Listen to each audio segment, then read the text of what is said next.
Hey guys, Elisa here. I just wanted to sit down in front of the mic and just update you guys on the state of the podcast and how everything is going because it is going. Um, I'll be honest, it's going a little slower than I would have liked, and I apologize for that, but there's a lot happening behind the scenes. I have a lot ready for you guys. I have scripts and cases and information, and there's a lot. There's a lot going on. And breaking news every day is happening, updates and cases and things like that. So it's happening. It's just taking a little longer than I would have liked, and that is on me. It's a big project that I have taken on. I'm excited to get it going. I'm nervous, which reminds me, I'm sorry in advance for my vocal fry that you can obviously hear. I know that that drives some people crazy and they won't be able to look past it and listen, and I get that. It's just the way I talk. I know I'm high pitched. I know it's squeaky. I know it's fried. I know I have an accent and I sound like I'm from the sticks because, well, I am from the sticks.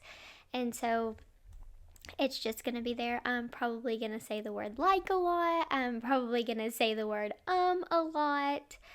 I might lose my words and have to process for a minute. I don't know exactly, but it's gonna be what it is, and that's just gonna have to be good enough. I'm very excited about this project. To get into that a little bit, this has been something that for a while I said I would never do. I love true crime. I consider it one of the very few things that I do for myself outside of being a wife and a mom and a daughter and a friend and a sister and all of those things, an aunt. Um, I spend a lot of time surrounding myself with true crime. It is my hobby. I enjoy it in a morbid way. I realize how awful and brutal a lot of these things are, but I love the psychology behind what makes people tick and do things like that. So, I am the type of person that when a case is happening, a lot of times I'm on Facebook updating, like, this just happened, and I always try to be credible and check my sources and fact check and things like that, which I think is very important. But the original idea for the podcast came because I noticed while watching true crime documentaries, which I love to do, that a lot of times a story would be very big, and instead of telling the entire story, the documentary would focus solely on this small aspect of the story that is good TV or good headlines or things like that.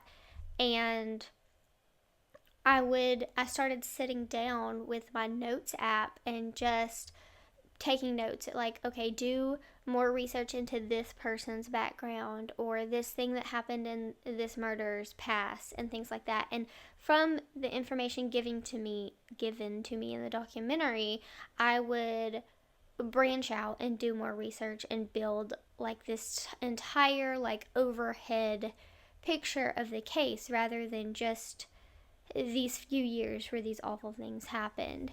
And I really enjoy that. I've said multiple times that if college were free and I had all the time in the world, I would just go and take every, criminology, criminal justice, all kinds of classes just because I love to learn and gather more information on the topic. Unfortunately, it's not free, and unfortunately, I do not have all the time in the world, so that is not a possibility for me. So, this is my way of gaining all the knowledge that I can. And there's something weird about my brain. My husband and I will be talking, and there's a lot of times I'm like, I don't remember. Like, he'll be telling me a story where I was there a couple of years ago, and I'm just like, I don't remember what you're talking about, but I can rattle the names of the victims of the Golden State Killer at the drop of a hat, And so something about my brain just really holds on to it and enjoys it, again, in a respectful way. And so it is my hobby.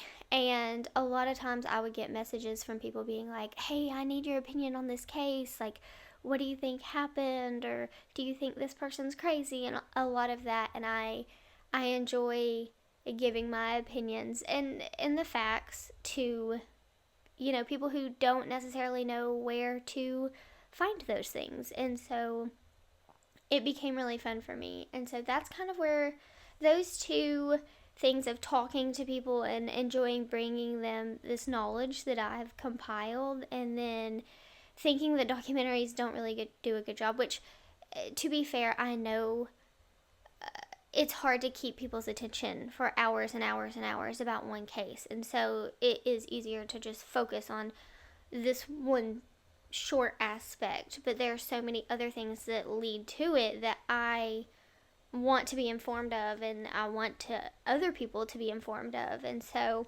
those two things together are kind of where the idea for the podcast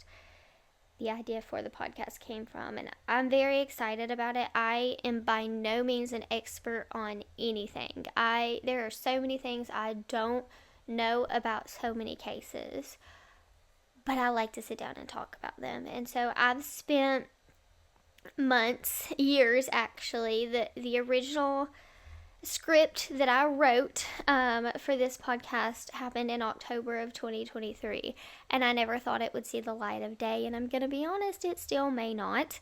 That script was Caylee Anthony, and I'll be honest with you, my original plan was for that to be my first case that I sat down and talked to you guys about, because it is a case that I hold very near and dear to my heart, and it sticks with me in a way that I cannot explain. And I know a lot of you would think that it's because I'm a mom, and maybe that's part of it, but it has been a big sore spot for me even before I had children. And so that script is long. It's not completed. I did not make it through, and I've sat down a lot of times since October of 2023 and tried to add on to it or just restart it with a different, outlook and things like that. And it's just honestly so hard for me. It is hard for me to get through in a way that I cannot explain. So I hope that I will eventually cover that case and share that first script with you, but I don't know that I will. Hopefully I'll get there, but we'll see. But since October of 2023, I have typed up other scripts. And I say script, I'm not going to just sit and read word for word like I'm reading a book to you. They're more notes for me to reference and turn into more of a conversation with you guys, which is exactly what I want this podcast to be. It is a guideline for me to remember so that I do not rant and ramble, which is kind of what this has become. But, that's okay. We'll get through it all eventually. And so I have put a lot of work behind the scenes into this little passion project of mine, and I am getting very excited to share it with you guys. I absolutely cannot wait. And even if nobody listens, that's okay. I still set a goal, and I worked hard for it, and I accomplished it, and that makes me very excited. Very, very excited. I want to go into a little bit about how I got into true crime. Obviously, Caylee's case was a big one for me. That was the first one that I watched the coverage of, and I cried when the verdict was handed down because I just don't agree. And I will tell you all, I will forever refer to it as Caylee's case, not her mother's. I mean, obviously, I'll have to use her mother's name from time to time, but it's Caylee's case. It's her story. It's tough. It's just so tough for me, but her case is an exception to me in a lot of ways, because usually if somebody has been acquitted, I will say, they were acquitted. So even if they did it, we're not gonna assume their guilt. But Casey Anthony is my exception to that, because I think we all can agree that the jury, including the jury, they say themselves that they got it wrong and they messed up, and if they could go back, it would be a very different outcome. So I don't know. That one is the exception for me, but that was the first case. I was very young. I think I was 11 or 12, maybe 13, when that case was going to trial, and I was hooked. Obviously I had school and sports and stuff, but I watched every minute of it that I possibly could. And had you really asked me where my real start in true crime was, I would have told you it was JonBenét. I mean, I grew up seeing JonBenét's picture on the magazines at the grocery store, and I did a few pageants growing up, so obviously her name was very big there. However, I learned that in a weird way, I was at work. I worked nights, overnights, and there was nobody there, so I listened to podcasts while I baked. And I was listening to an episode of Strange and Unexplained, and the case that she was covering, Daisy Egan is the host. The case that she was covering was on the Bell Witch of Tennessee, and it all like came flooding back to me in that moment that is my actual start in what I would consider true crime. Some people may not consider that story true crime, and if you don't, that is fine. That is your belief.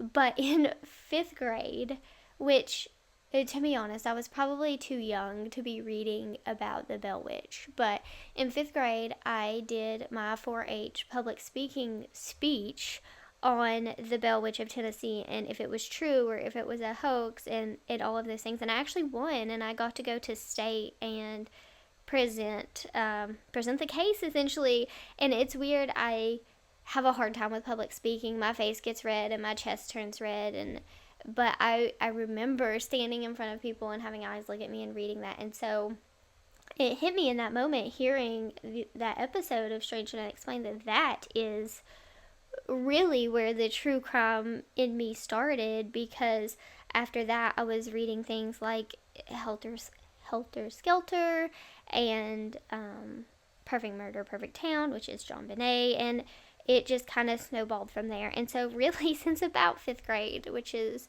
crazy, I've been interested in a little bit of aspect of true crime. Even the fictionalized, I watch all of the CSI, the Criminal Minds, the SVU, all of those things. People will always ask me, have you seen this movie? And I'm like, well, is it based on a true crime? And if the answer is no, I'm like, then I probably haven't seen it. I'm sorry, I just haven't. I don't watch very many movies unless they are based on true crime. Which I guess I could tell you a little bit about what I do like. Introduce myself a little bit. Obviously, my name is Elisa. I do use 2 last names, Bird Hill. My last name was very important to me, and so I decided to keep it. And then of course Hill is my married name. I have been married to my husband. Well, I've been with him for coming up on 12 years this year, and we have 2 kids. Our daughter is 9. She's a really good kid. She is very energetic and outgoing and athletic. She plays like 4 or 5 different sports, and she keeps me very busy on my toes. Chances are, if you're here this early, you know me, and so I'm sure you've seen the pictures and videos of her, and she works very hard and makes me very proud to be her mom. And then I have a son who is 3. He will actually be 4 in just a couple of weeks. He also makes me very proud to be his mom. He was diagnosed with autism and sensory processing disorder right after his 2nd birthday, and I had known that was going to be the outcome. I had pushed the doctors, can we get him tested? Can we, what can we do? And eventually after he was 2, we did. And so he keeps me busy with therapy appointments and all kinds of other things. And so he's doing really well. He is considered nonverbal, but he has his own way of communicating that I definitely understand, and he's a lot of fun. He's a very sweet little guy.